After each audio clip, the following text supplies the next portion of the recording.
Shalom. First and foremost, I'd like to give all praises, honor, and glory to Yahweh, Bahasham, Yahushai, Bahasham, Rakakwadash. I'd like to give double honors to the elders and the apostles of Green Milson I rule well. And I want to say peace and salutations to the elect of the nation of Israel. To you all, I say Shalom.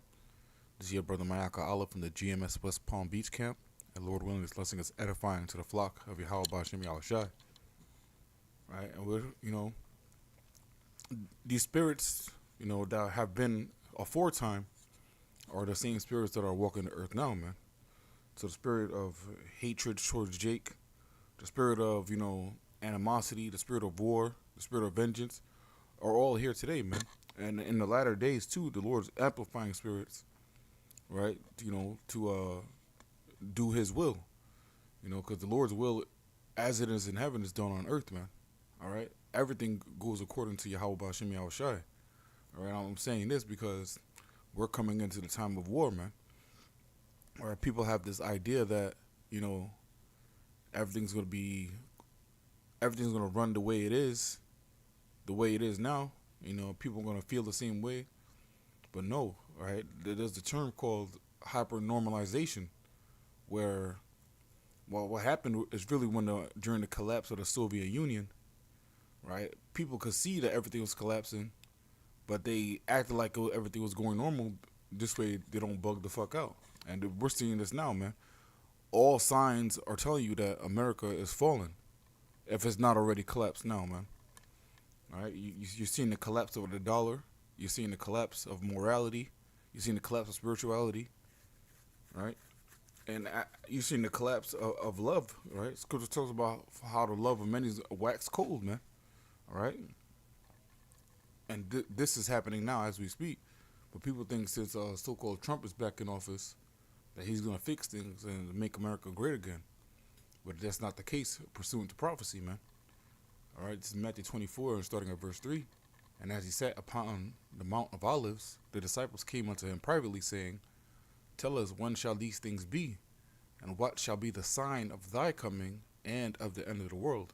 Right? The return of Yahushua is synonymous with the end of the world, man. And not the end of the entire planet, but the end of Esau Edom's rulership, man. All right? So you see people, you see a lot of Jake, but mostly Edomites celebrating the return of Trump. But really, every so-called Edomite leader that raises up is symbolizing the closer to the end, man. All right, Lord willing, Donald Trump is the man that usher in, the MOTB and also World War III on the U.S. soil, Civil War. All this is coming to America, man. All right, which also will signify a return of Yahushua, Judgment Day, and also Salvation Day for the elect. Matthew 24 and 4. And Yahushua answered and said unto them, Take heed that no man deceive you, for many shall come in my name, saying, I am Mashiach, and shall deceive many. We're seeing bug outs claim that now, man. Even if they don't claim it verbally, they claim it through the Spirit. They claim that, by their actions and their deeds and their works, they claim that they're the Messiah, man. But we've seen bug outs on the highways and byways claim that they're the Messiah, man. All right? Which doesn't make sense, all right?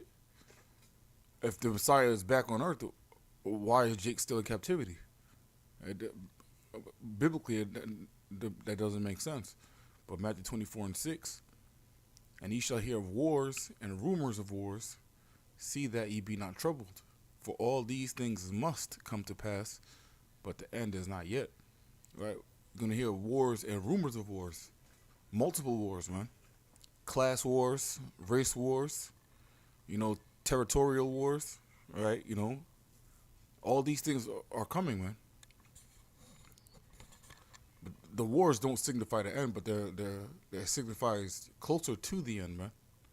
All right, Matthew 24 and 7. For nation shall rise against nation, and kingdom against kingdom, and there shall be famines and pestilences and earthquakes in diverse places, right? And war brings on famine, man. So, Esau Edom and the wicked elite, they like war because they can increase their profits, all right? But at what cost, man? All right, people go hungry during wars, all right?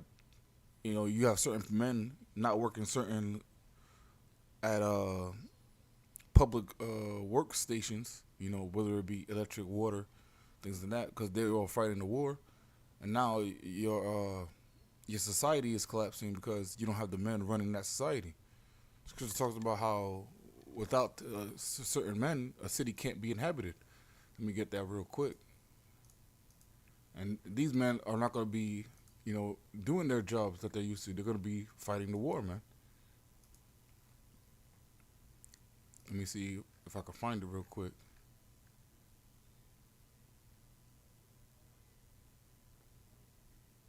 This is Sirach, or Ecclesiasticus chapter 38, starting at verse 27.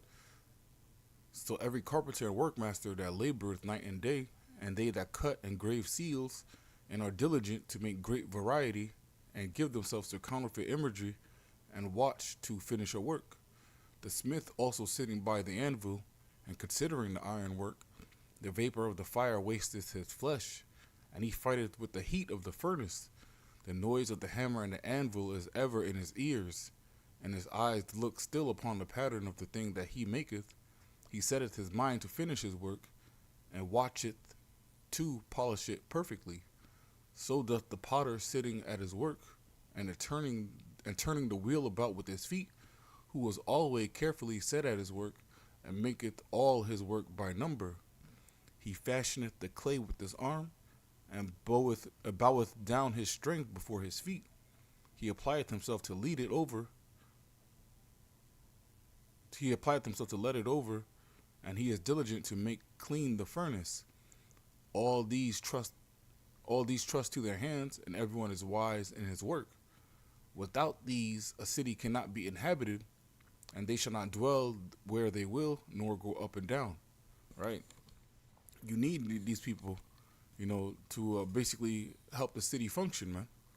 All right, but when the war starts, and when wars start, multiple wars, not just World War III, right? Because you're gonna have, like I said, in America, territorial wars, class wars, civil wars, race wars, right? And the reason I'm bringing this out to the spirit because I came across a video where this was filmed back in 1991, and these so-called neo-Nazis were agreeing, saying that civil war is coming to America, man. I'm gonna play this video real quick. It's about a minute long. Then I'm gonna get some more presets, Lord willing. We'll be at the forefront of the fight. Doing what? Hopefully smashing the skulls of communists, or executing race traitors, or shooting on sight anybody we don't think is white. And when is this going to happen?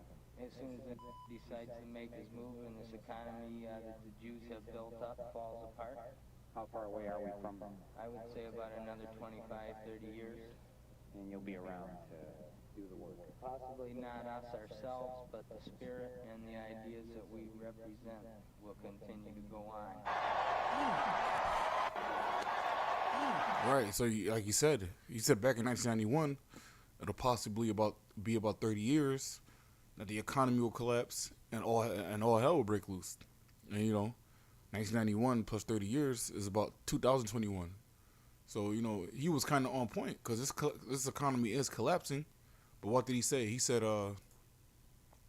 he's gonna basically go after so-called race traders and Amalek and anybody that they believe are not so-called white. All right, but that's the thing. You can't judge by the skin color, right?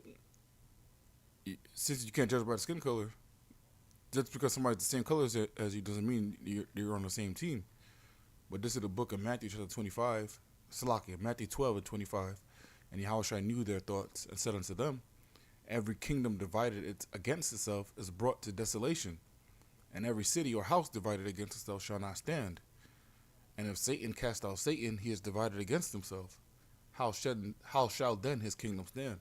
Right? The reason I'm bringing this out to the spirit is because the so-called Jewish people, man, they are Edomites as well, man. All right, that's the same house, man.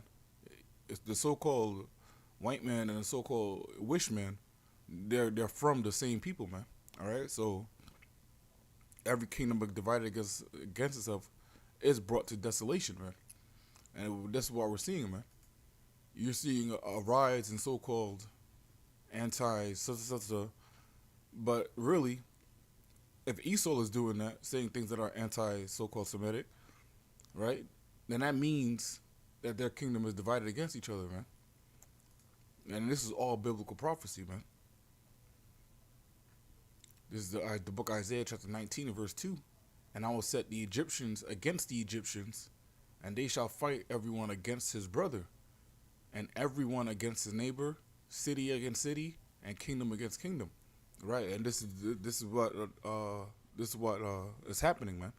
You're gonna see, just like I said earlier, territorial wars, city against city, kingdom against kingdoms, man.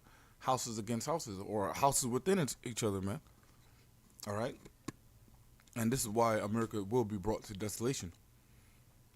All right, because a kingdom divided cannot stand, and if Esau is divided against himself, how can his kingdom stand, man? And the kingdom that will rise after Esau's kingdom will be the kingdom of Yahweh Shai's, man. All right, but real quick, I want to also get to the book of Second Esdras. All right. See, this so-called neo-Nazi said this back in 1991, but the Lord said this thousands of years ago, man. All right. And really, that's where true prophecy comes from. Prophecy really comes from the Heavenly Father and through the Spirit.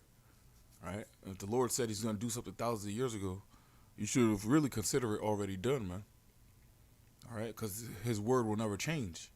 His thoughts will never change. All right? But this is the book of 2 Esdras 13, chapter 29. Salakia, chapter 13 and verse 29. Behold, the days come when the Most High will begin to deliver them that are upon the earth. And He shall come to the astonishment of them that dwell on the earth. And one shall undertake to fight against another, one city against another, right? Territorial wars. One place against another, one people against another, which is really race wars, man. And one realm against another. And really, that's really the fight, or the battle, the war in heaven, that's talked about in the book of Revelation chapter 12. Well, Michael really defeats Esau Edom and his armies, man. All right. And Yahweh Shai defeats Esau Edom. All right, but this is the book of Revelation chapter 12 and verse 7. And there was a war in heaven. Michael and his angels fought against the dragon, and the dragon fought against his angels, right? The dragon going into Esau Edom, the so-called white man, and prevailed not. Neither was their place found any more in heaven. And the great dragon was cast out, that old serpent called the devil and Satan, which deceiveth the whole world. He was cast out into the earth, and his angels were cast out with him. Right? So these so-called wacky-shacky Christians will try to make it seem like, these are fallen angels and things of that nature. No. This is prophecy we're about to witness, man. All right? We're coming into those times, man. But I'm going to wrap it up with that. Lord willing, this lesson was edifying. Again, I want to give all praises, honor, and glory to Yahweh, Bahashem, Yahweh Shai, Bahashem, Rakakodash. I'd like to give double honors to the elders and the apostles, the great military that rule well. And I want to say peace and salutations to the elect of the nation of Israel. Until next time, I want to say shalom and abad rabal.